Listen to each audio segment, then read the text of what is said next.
Anybody else have a joy or concern of transition? Yeah. Glenn? Oh, sorry. I saw Glenn getting up. Go ahead.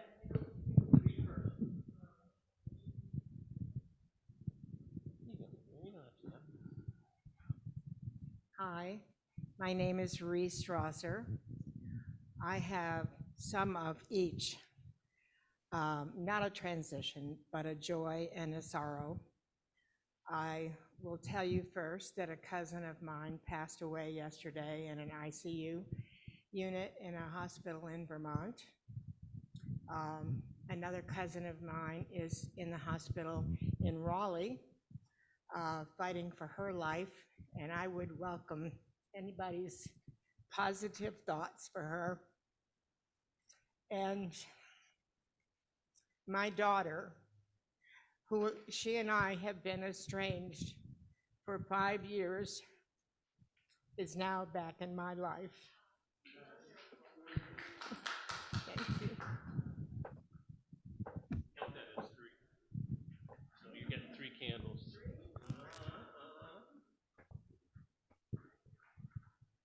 Thank you.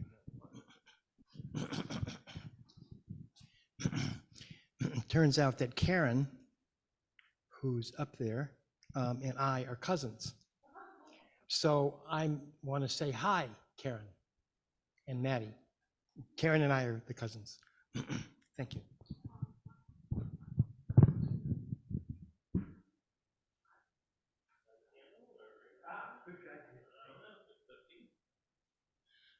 Anybody else in the sanctuary?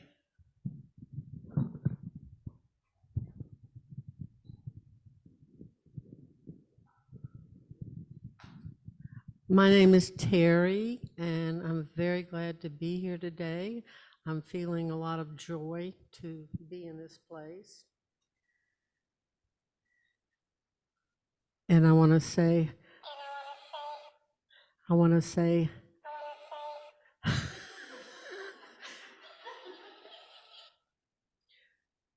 you want me to introduce you?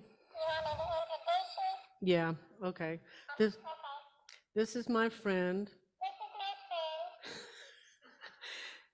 We're both celebrating Christmas Eve.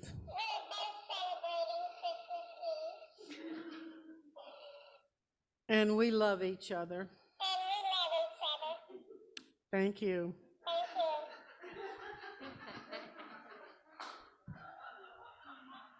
Is that 1 candle or 2 candles? Anybody else before you go on that?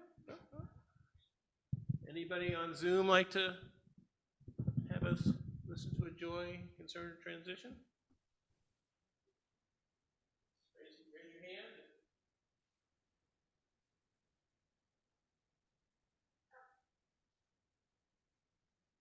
We'll just do 1. Okay, I think the act is a little more work. Anybody on Zoom raising their hand? Okay. All right. Whoops. Annie, go ahead.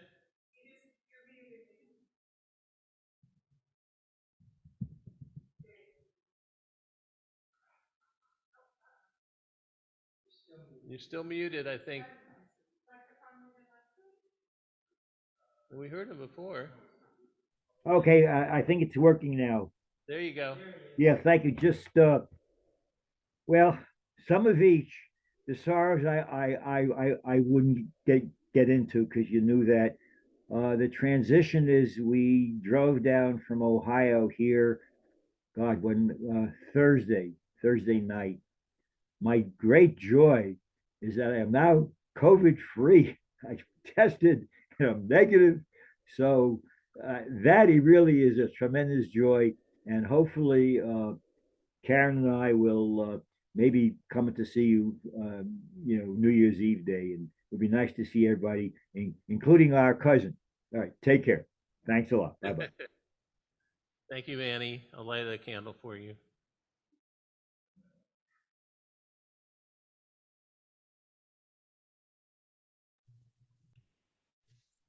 I don't know why we're not able to unmute. Use your cranberries. All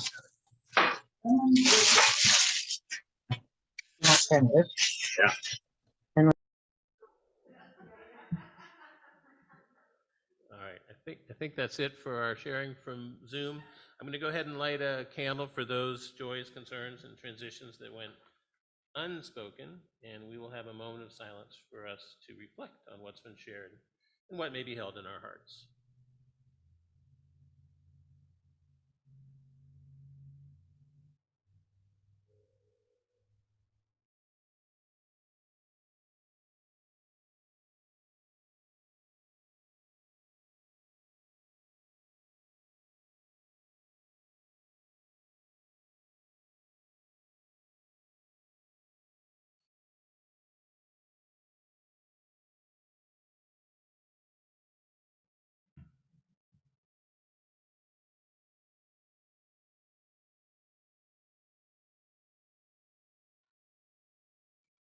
So we have another tradition here, and that is a commitment to keeping our fun little enterprise here, fun and fulfilling in the, let's write black, right? We don't want to say red is bad, black is good.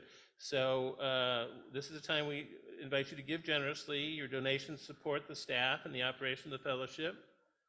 Sam? Support the fellowship facilities. We invite you to use the donation envelopes.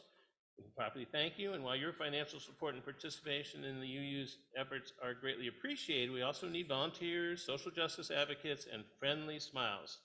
You're welcome here whether you were able to donate or not. And Samantha has another no ditty to play for us.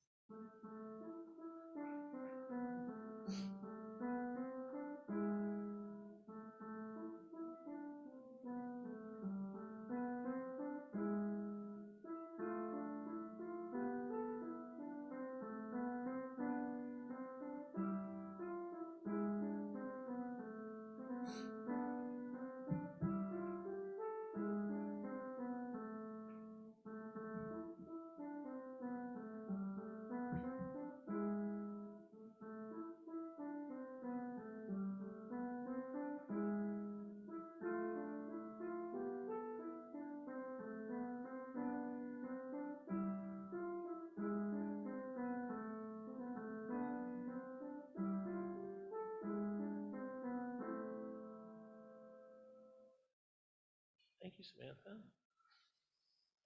So today's presentation is supposed to be long on you and short on me. I'm going to try and keep it to that.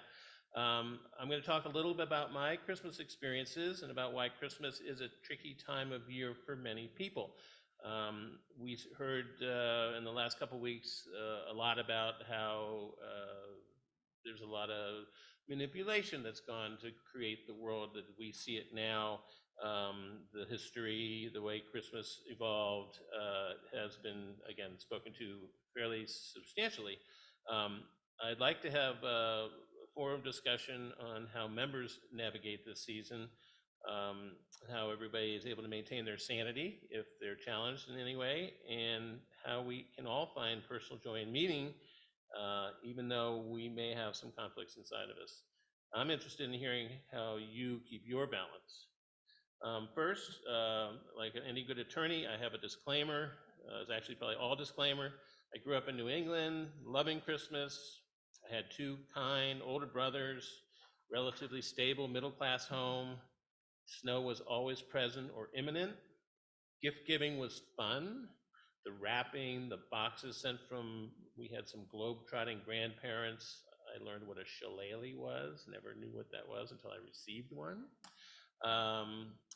It was all a very dreamy time of year for most of my childhood. Although there were nativity scenes in our town and I was aware of the holiday's religious nexus, my family was not particularly religious. We attended Episcopalian services occasionally, but I had no sense that there were people who did not celebrate Christmas. As I got older, however, the chinks in the armor started to show. It started with family stress surrounding the required preparations and blossomed over time to a realization that there were severe negative components to the holiday. we had a tradition where we wouldn't buy our Christmas tree till Christmas Eve. I don't know whether my mother thought that was how you got a deal, but it really created a lot of stress behind trying to get it in, up, and not be in bed before Santa came. As it turned out, it was hearing Linus tell Charlie Brown about the true meaning of Christmas, again, a Christian message, but seeing Dr. Seuss's Grinch realize that presents were not what the holiday was really about. These are kind of the things that helped open my eyes. Many of the traditions I grew up with have remained intact. Over time, however, it has become clear to me that my joy was being dampened by a certain degree of dread. Since the 60s and 70s, of course, the fundamentalist Christian and Madison Avenue commercialism focused on this holiday have become more oppressive every year. Suffice to say that today mine is a borderline love-hate relationship with this holiday. Lately, I've been thinking about my relationship with Christmas music. You can probably imagine why. This is the second year that Samantha's actually had a recital and played Christmas music, and again, very proud of her. But it made me start thinking about what do these songs mean and where do they come from. I have two other fabulous daughters. They're very musical. And again, this kind of context has made this especially challenging time of year because a large segment of choral and holiday music is inescapably religious. I haven't polled my older daughters to see if they have any strong aversion to singing music, songs featuring virgin births, sons of God, angelic apparitions, and other miracles that embrace fundamental Christian doctrines which they disagree. They were raised Catholic and both self-describe as Unitarians. I guess there's a quiz you can take out there that'll say, oh yeah, that's where you belong. I'm not sure they have thought much about it, but as Samantha embarks on her musical journey, I have renewed concerns about loving music that has a message that I don't believe, and that is, for many whom I would embrace, offensive. So that is where I am at. There's much by way of personal and historic background that I could add. Again, we've talked a little bit about this in prior services. I think that's enough at this point. The fact is I don't have any real answers about how best to resolve the conflicts that I feel. It's not clinical at this point. I'm not seeing anybody about this, but it is something that it does give me pause. I'm hoping our discussion might provide a glimpse at how those of you who may have been raised in Christian traditions enjoy, compartmentalize, or otherwise tune out at this time of year to find the type of peace and community engagement that these celebrations have always been supposed to encourage. So with that, I would like to open a discussion, and I don't know whether we pass the best way to do it, and I can do that. I have some questions, but I was going to kind of wait and see if we needed prompting as far as questions, and there will be time for those on Zoom to provide us with their insights, if any. Again, partly my wonder, am I the only one who feels this way? And if not, how is it that we can kind of, as I said, keep our balance? So anybody have any initial thoughts that would like to speak?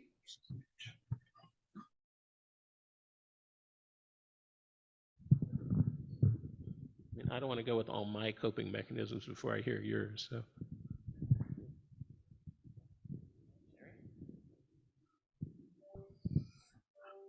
My parents were Methodist and Christian, and Christmas trees were brought into the house already cut. And when I was 6, I told my parents how awful it was that they had chopped down a tree to bring in the house because it was going to die. And I had remembered the year before, the trees go out on the street and somebody comes and picks them up, and the whole thing just made me very sad. I thought Santa Claus was overweight, and I told my mother and father I thought it was not good to leave more cookies for him to eat. And I didn't understand how he could get down the chimney anyway. And he smoked. And even when I was 7 years old, when I was 7, I told my parents that the next Christmas that Santa Claus shouldn't be smoking, and I wanted to write a note that he should stop smoking. So when my kids came along, we dug up trees, and we had small Christmas trees, and then later we went and planted them outside. So I was a Unitarian, always questioning things from a very young age. Did you enjoy music at that time of year? You heard a lot of Silent Night probably, and Decking the Halls. We heard recently that a lot of those were drinking songs. I'm not sure I ever knew that, but did the music resonate? Did you go caroling or anything like that? No. I went to church and they played. Right. Okay. Anybody else? Okay, sorry. Yeah. I wasn't planning to follow, but that the story you said about the tree reminded me. I don't know if anyone else. My mom read me Hans Christian Andersen stories, which are very dark. Some of them actually, and there's one about a Christmas tree, and it's told from the point of view of the tree and how happy it is to be chosen and dressed up, and then it gets thrown on out in the street, and it made quite an impression on me. That's interesting that you had that experience. I wasn't really going to go next. I just wanted to segue off of that. I'll just say I grew up in a sort of Presbyterian-like. It's Disciples of Christ. It's similar to a Presbyterian church. Very regular churchgoers, and Christmas always was sort of one of my favorite times of the year. So interestingly, maybe this is just me, and maybe it's revisionist history in my head, didn't feel quite as serious religious as a lot of the rest of the year. It felt a little more fun, right? I mean, there was the religious aspect, but lots of songs, which I loved, and the greenery. I mean, there's, you have just all the trappings of the season. So I have pretty positive memories. I think as a parent, now that I'm older, what I've struggled with more is the consumerism and the pressure, feeling the pressure to get my kids gifts that they want, and not just gifts that they want, but like lots of gifts, so that there are lots of presents under the tree, but fundamentally not wanting to do that. And so that's been probably the most difficult thing for me as an adult, as a parent.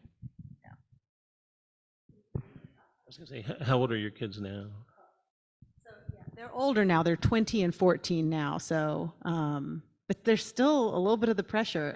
It doesn't help. I love my in-laws. The grandparents are great, but they truly love buying lots of stuff and putting it under the tree. So there's a feeling like, oh, if I only buy my kids one thing and then the grandparents have bought them 20, it makes me feel inadequate. So yeah, that's part of that dynamic too.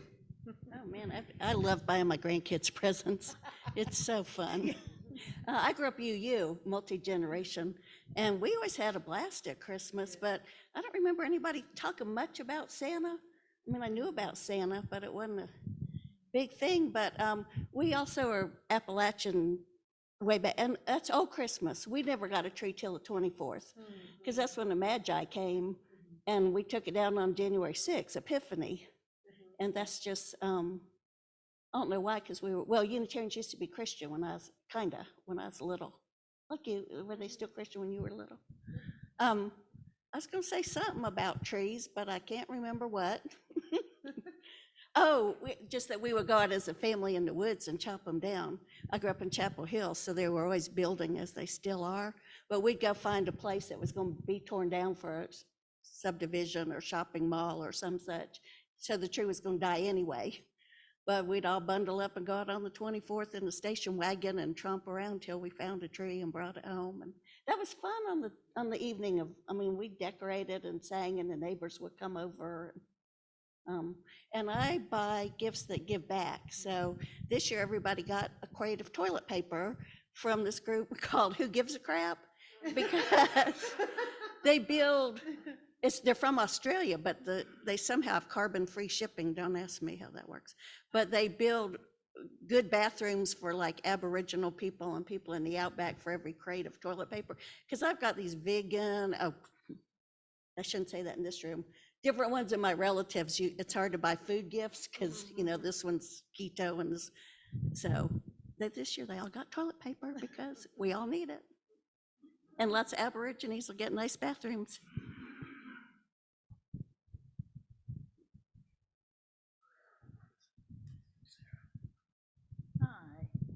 So good to be with all of you. I grew up, my first memories were in New England, in a remote part of Maine. And the war had just started, the Second World War. There wasn't much to do with. And the emphasis was, from my parents, make something for somebody.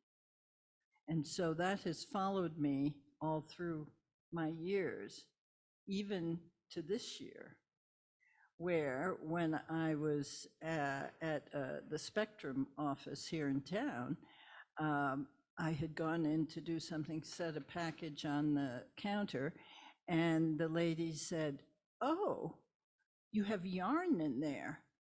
I need a toboggan." I'd forgotten the term toboggan from when I'd lived here. I said, "Yeah, I can do that." So I went home. I have knocked out about 10 toboggans since we talked, and I thought, that's what I'm giving as gifts this year. The only hitch was I didn't try them on, and they're a little big. So now I have to go back to all these people and say, okay, first you put it in really hot water, then put it on high heat in the dryer, and it should be fine. If not, I'll start all over. Oh, yes. She got hers first. I haven't heard back. But I don't know. I was just out of control, I guess. Hi, I too grew up in New England, and it was our tradition to put the Christmas tree up after we had gone to bed, and my parents did that, and we had the usual ornaments, and then we had strung, well, then afterwards, we strung cranberries and popcorn on it when we took our ornaments off, and we put it outside and put it in the ground, hopefully that it would grow. Seldom did, for the birds. So it was really fun for us to watch that. And I remember one year I had a gift. Well, there was something I really wanted, and it was a pair of ice skates. And I got up early in the morning, and I looked under the tree, and I saw a package that was probably my ice skates.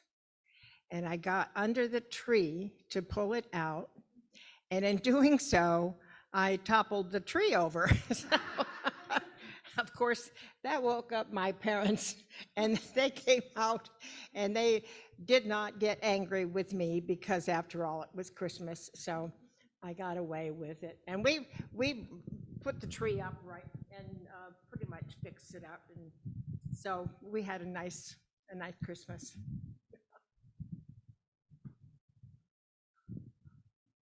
I think anybody who's ever had a Christmas tree has had it fall down at least once or twice. The guys in my family were always in charge of the lights. You would think putting lights on a tree should be a pretty simple idea. It shouldn't take more than like 10, 20 minutes maybe. We were all perfectionists. Even once you got the lights on, then you went back and you micro-tuned them. And because you can't put ornaments on before the lights are done, and anyway, and now you know why it was still like 11 at night and we were still trying to get the tree decorated. We had tinsel back then too, which was an environmental disaster, I'm sure. And well, exactly, and my mother was like, no, that bough has 2 on it. You can only do 1 at a time. And I'm like, oh my goodness, what are we gonna do here? You know, you think kids don't want to fall asleep on Christmas Eve? Well, we were dying to go to bed, so.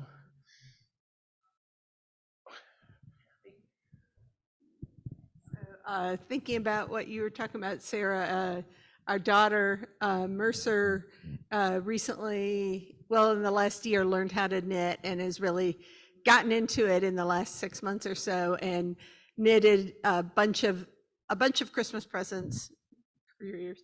And but the most complicated thing she's doing, she couldn't really hide it. It's for me. And she was like, oh, are you going to church tomorrow? Good, because I need to watch a bunch of knitting videos to figure out how to finish this off. But that's really been a joy watching her really get into that and really grow in her skill, and that she's doing something that's just taken her hours and hours and hours. So I'm excited about that present. This has been a hard Christmas for me because I just discovered that I'm getting something knitted instead of the stuff I had on my list. But no, seriously, I think you mentioned Charlie Brown, and I've talked to a lot of people who find the Charlie Brown Christmas special particularly spiritual. And but there's one 4-panel peanut strip that Charles Schulz did in the 1960s that sort of encapsulates some of my own ambiguities about Christmas. In the first panel, Lucy walks up to Charlie Brown and says, "Merry Christmas, Charlie Brown." And then in the second panel, she says, "It's the day where everyone is nice to each other and we get along and we give each other presents." And in the third panel, Charlie Brown goes into kind of a mini screed where he says, "Why can't it be like that every day? Why can't we live like that every day instead of just one day a year?" And then in the fourth panel, Lucy says, "What are you, some kind of fanatic, Charlie Brown?"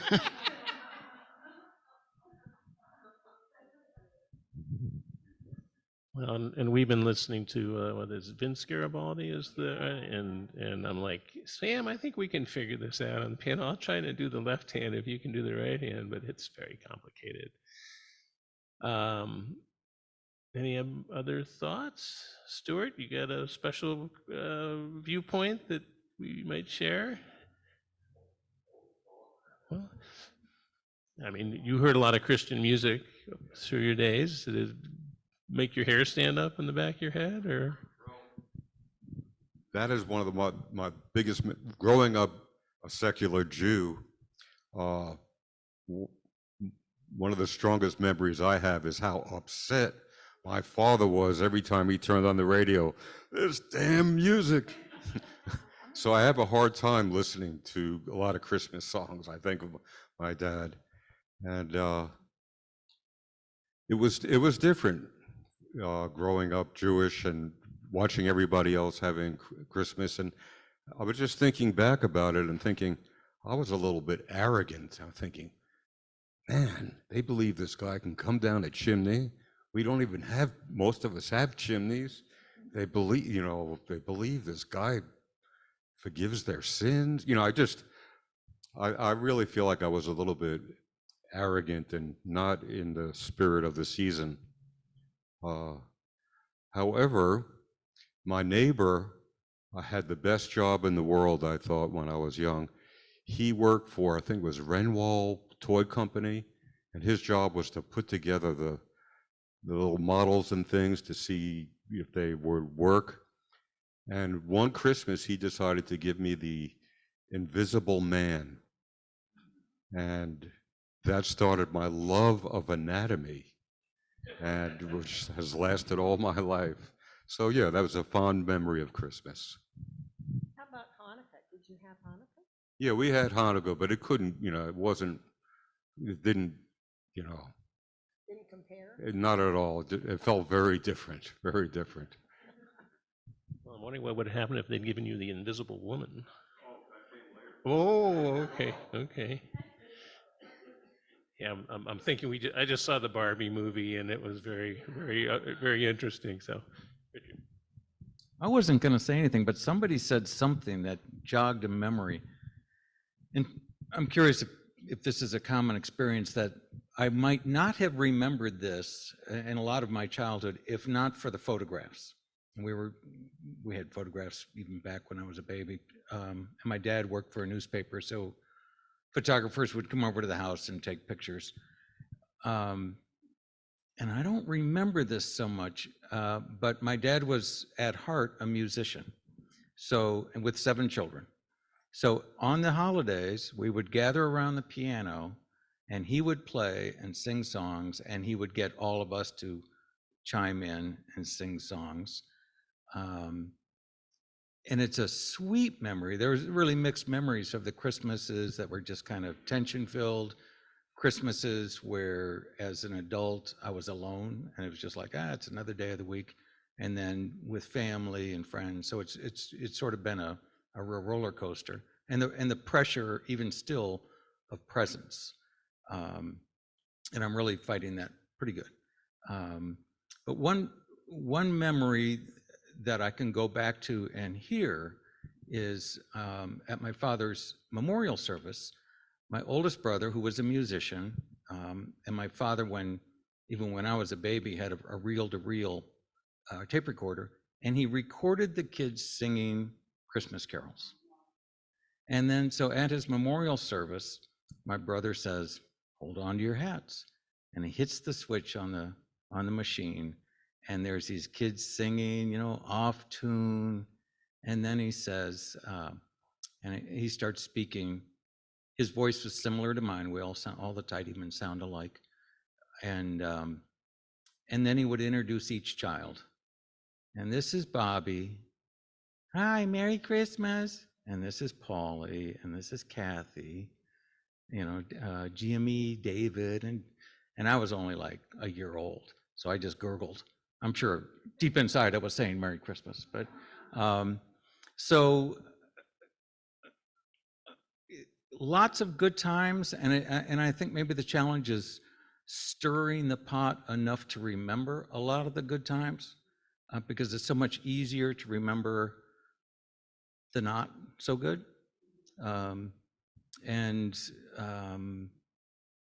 They've been, now that I have family and a daughter and grandchildren, they're good, and this year is especially good. So. Yes, I understand it was that experience that gave rise to the Chipmunks song.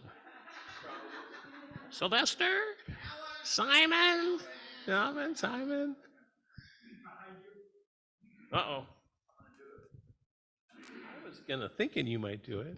I've got something here. I grew up with not one, but two ministers as parents, and they were both UUs, which makes me a third generation UU, which is pretty cool in the context of this conversation, because I think as you grow older, you become more aware of like the conversations people have about you, and like, oh, that must have been a conversation. And one of the conversations that was almost certainly had about me is, what are we going to do about Christmas? Because every year I got exposed to like Yule and Hanukkah and all of this because both of my parents were UU ministers. And so we would get a tree every year. And then we stopped getting a tree. And then we kind of just stopped doing presents. And then all that was left was like stockings. So as I aged, Christmas became less of a thing to, in all honesty, probably just to keep me in a space where I could relate to the other kids, right? Because they were all doing Christmas, and I think my parents wanted me to have Christmas too. But we also didn't have a TV. So the gift giving thing was interesting because I would never make a list because I never saw advertisements for toys online. And so when I was a kid, my parents would ask me what I wanted, and I would say, I don't know. What do you, just get me something? I don't know. I don't really care. Or money. That was a common answer. I liked money. Everyone likes money.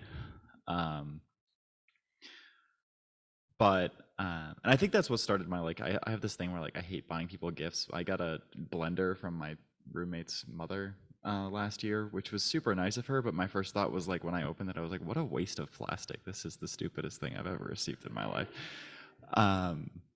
I still use it. It doesn't work very well, but I use it because it's nice to have a thing, but I only give people gifts that I've owned for a few years, something that is a real sacrifice. I think that started there. But it was never that was never Christmas for me. Christmas was always, I went to my mom's church because my dad's church was they were having a hard time, right? And there was a lot of drama involved. And so I would always go to my mom's church, and we had a candlelight service, which I'm discovering now is not unique to Unitarians, but I think that the way that we do it, where everyone kind of holds their own candle, I don't know how many of you have done this before, but they'll all hold their own candle, and then you have people, and I really wanted to be the candle bearer. That was a big thing for me, is I wanted to light people's candles when I was a kid, and they wouldn't let me because, like, you know, fire. But eventually I got to do it, and that was meaningful. I was 13 at the time, and it was like one of the only things that I was like happy about, because I was 13 and I was like, no, I hate everything except for this candle that I get to carry down the aisle on Christmas. And then Silent Night, that's where the music comes in. That's what I was working up to. One of the earliest memories that I have is I got to hold one, I guess, but not light other people's. That didn't make sense. Anyway, I was holding a candle and I was like staring at it, and like we would play with the wax, but then like they would start singing Silent Night, and the lights would all go down, and so all you have is like the people's faces just like illuminated by like candlelight, and as they're singing, their breath is like moving the flame on the candle in front of them. And so what ended up happening was that when people would ask like what did you get for Christmas, I would like tell them about the toys and stuff, but I'd always be like, you should come to the candlelight service next year, for no other reason than you'll get to stay up super late if you go, because it goes into Christmas. And then the Silent Night is one of probably like my core memories, I think. And it's a song, and it's a wonderful one. I don't like Christmas carols, but Silent Night is a good one. I like that one. It's not exactly an innocent song. Well, again, I think anybody on Zoom that would like to? Oh, they all have hands up. Okay, well, let's. Can you handle that, Preston? And we'll start with Sophie. Hi, Sophie.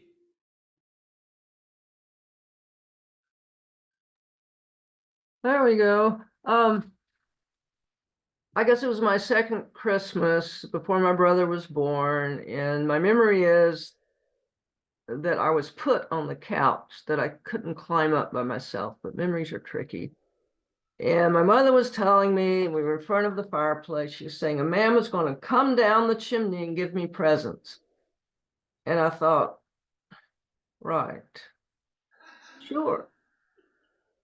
So I've never believed in Santa Claus, but I pretended anything to get presents. Oh boy, Christmas was a lot of fun, and I loved the carols. And of course, I grew up Unitarian, so I didn't believe any of it.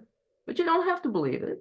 You don't have to believe in the fables for the faithful to enjoy Christmas music, and you don't have to believe in Santa Claus to enjoy Christmas. So, thank you. Thank you. Want to get Bill, T Bill up, Preston?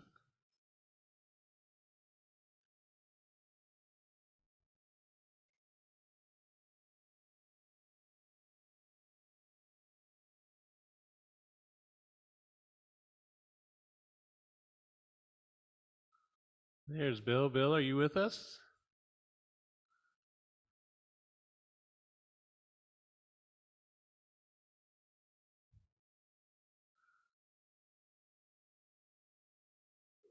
Yeah, we can go back around. Manny?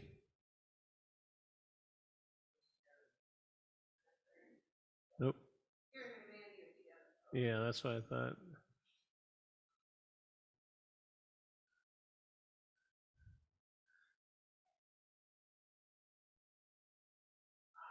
There she is.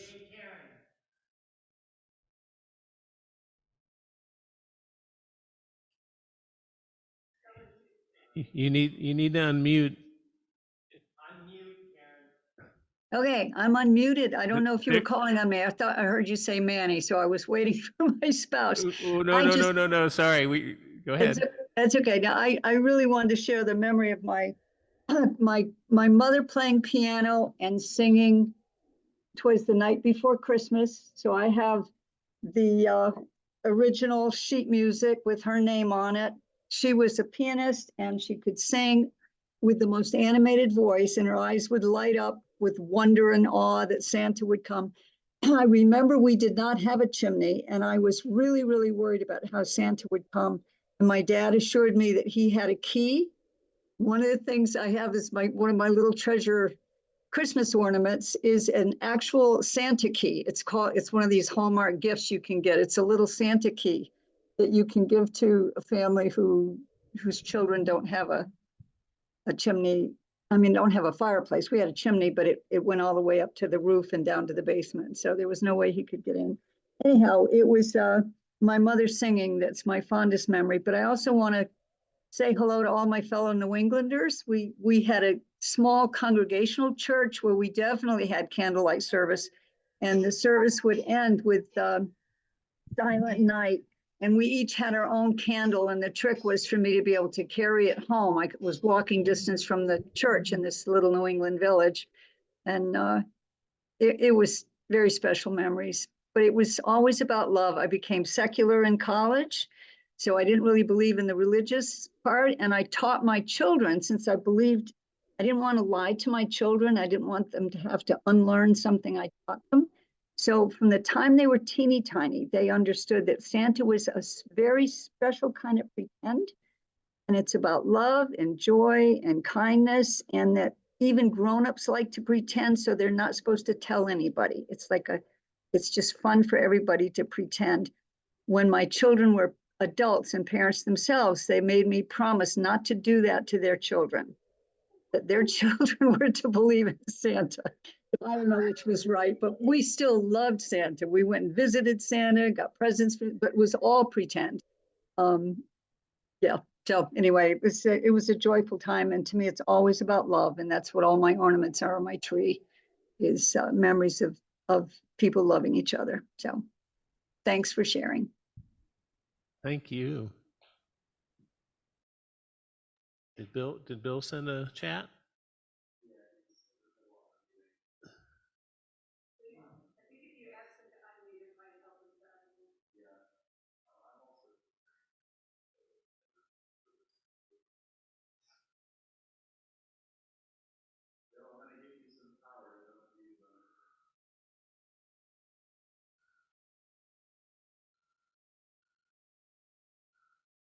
Bill, we're reaching out to you. It's in the waning moments of our service.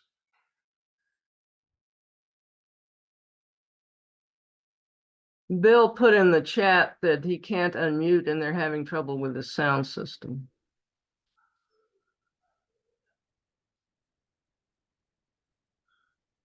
All right. Anybody else in the sanctuary that would like to have some final thoughts? All right.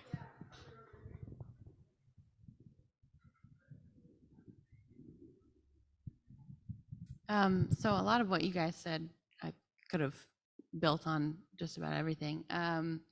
So it's hard to remember everything that I was like, oh, I could say something about that too. I guess most recently, like not wanting to lie to my children about Santa. So like when my daughter, who's 5, asked about it, I don't even remember what I said, but I think I said something along the lines of like, there was St. Nicholas and we all try to embody giving and togetherness around the holidays. So she has declared, I don't believe in Santa, but I still believe in the Easter Bunny and the Tooth Fairy. So I was like, okay. But now we're trying to create some magic for her younger brother, my son, who's 3.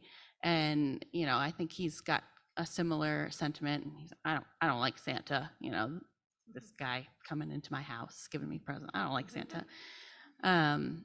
But I grew up in a multi-generational household. So my grandparents were Ukrainian Orthodox. So I would go to the church with them sometimes, but it was always in Ukrainian, so I didn't really understand a whole lot of it. And my mom is kind of always been not religious, maybe if anything pagan, she would identify with. So Christmas was always kind of something that I think my mom did to help us fit in with the other kids, like you said, just to give us something. And then as me and my sister got older, my mom did less, and so we would always try to create the music, the magic ourselves, and put on NSYNC Christmas. That was our jam when we were teenagers, and put that up, put up the Christmas tree and the decorations. So just trying to balance all of that, like creating the magic for my kids, but also not being pressured into consumerism, although we went overboard this year and my kids are getting quite a lot of stuff. But yeah, just trying to create magic in other ways. Like my daughter's really into decorating, and like I've never really been. I just hung up pictures for the first time in my room after living in it for 4 years, and my daughter's just like really like, oh, I want to put lights on the outside of the house and everything like that. So just trying to create the magic in different ways. It's kind of funny. I had the experience where I was looking for Christmas presents that Daddy could enjoy playing with my daughters, and that's led to at least 2, I think maybe 3 dollhouses. And whenever I've gotten a dollhouse for my older daughters and for Samantha, what did I put in the dollhouse? I don't know. Oh, lights. Christmas lights, and I strung them in the dollhouse. So it had, and there were some old dollhouses years ago where they would really have lights and switches. I mean, they were really complicated. But anyway, that's maybe the trick. Find a way to have presents that are actually, we can play together. But anybody else online with? Yeah, Bill, who actually I think was Linda, did write that she would like to express a joy for the music that Samantha is providing. All right. Thank you so much.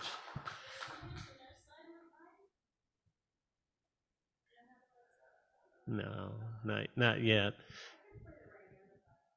Is it a defanged version, or is it the original? You can, that'd be all right with me. Let me just say that, again, my dilemma is seemingly to be solved by letting go, which is something I've had a lot of experience with, and maybe not taking the lyrics too seriously and enjoying the music. I was been playing, actually, Samantha heard Mary Do You Know? You might be familiar with that. And I started just throwing up new lyrics like, Mary, did you know that your puppy went and ate up all your slippers? Mary, did, so there's a lot of fun you can have. Keep the music, change the lyrics, but sounds like that's a little extreme from our perspective. So yeah, in closing, I was going to play This Little Light of Mine on guitar, but I don't really need or want necessarily to do that. So if you would like to come and lead us in Silent Night, what number is that, Catherine? 251. All right. That's okay. That's okay.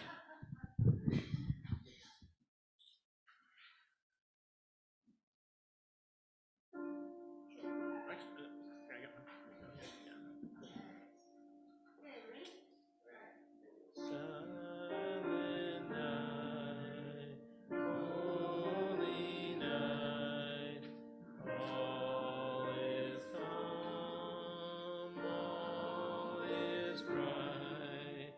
Round you learning, mother and child, holy infant, so tender and mild.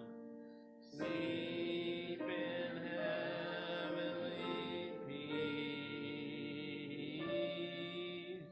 Sleep in heavenly peace. Perfect.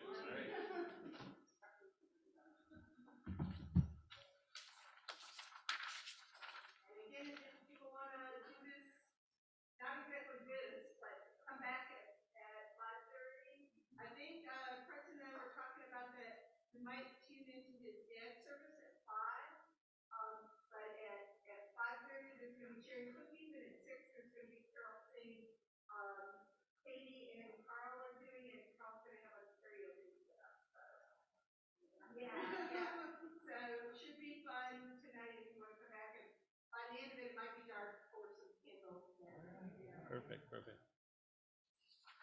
All right, well, I appreciate everybody trying to help me. I think I'm still going to need some therapy, but that's okay.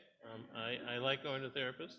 I would ask, Richard, would you do the honors again in extinguishing the chalice? As we continue our journeys through the winter season, when natural daylight is in shortest supply, keep the warmth and light our child provides within you. That light carries with it the fellowship it fuels when we are together and remains with us to provide us warmth and comfort until we can be together again. Go in peace.